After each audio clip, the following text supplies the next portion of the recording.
वक्रतुंड महाकाय सूर्यकोटी समप्रभ निर्विघ्नं कुरु मे देव सर्वकार्येषु सर्वदा। उद्या 21 जून 2026 नीट ची परीक्षा नीट प्रकारे व्हावी यासाठी माझ्या सर्व विद्यार्थी बंधू भगिनींना मनपूर्वक हार्दिक शुभेच्छा। तसं आपल्या जीवनामध्ये वेगवेगळ्या प्रकारच्या अनेक परीक्षा आपल्याला द्याव्या लागतात आणि त्या प्रत्येक परीक्षेमध्ये उत्तीर्ण होणं हे आपलं कर्तव्य असतं। सगळ्यात महत्त्वाची गोष्ट मध्ये एखादा गुणवंत विद्यार्थी असतो, ज्ञानवंत विद्यार्थी असतो, तो कुठेही गेला आणि कुणीही त्याची परीक्षा जर घेतली तर तो आपली गुणवत्ता सिद्ध करण्यास नेहमीच तयार असतो। ही गोष्ट आपण सर्वप्रथम ध्यानात ठेवणं गरजेचं आहे।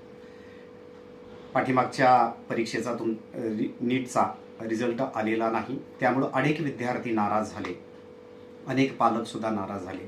पण जे 52 कशी सोनं असतात ना विद्यार्थी, खरोखर मन लावून अभ्यास केलेले, कॉलेजमध्ये व्यवस्थित लक्षपूर्वक अध्ययन केलेले आणि ट्युशनच्या माध्यमाने सुद्धा खूप चांगल्या प्रकारे मार्क्स मिळवलेले आणि अभ्यास केलेले विद्यार्थी हे निश्चितपणे ह्या उद्याच्या 21 तारखेच्या परीक्षेमध्ये सुद्धा चांगल्या प्रकारे मार्क्स मिळवून आपल्या आईवडिलांचं, आपल्या महाविद्यालयातील तसेच विशेष वर्ग म्हणजे ट्युशन क्लासेसमधील शिक्षकांचं नाव रोशन करणार आहेत आणि त्यासाठी माझ्याकडनं मनपूर्वक हार्दिक शुभेच्छा।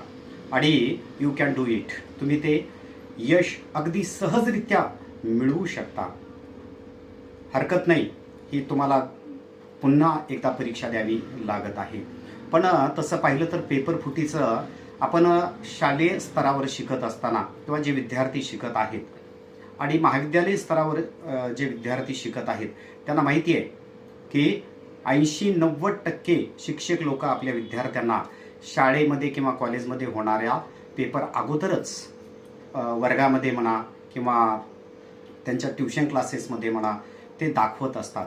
तरी सुद्धा बरेचसे विद्यार्थी जे क्वालिटेड असतात, गुणवंत असतात, ते निश्चितपणे या कुठल्याही भूलथापांना बळी न पडता ते वर्गामध्ये क्रमांक येऊन दाखवत असतात।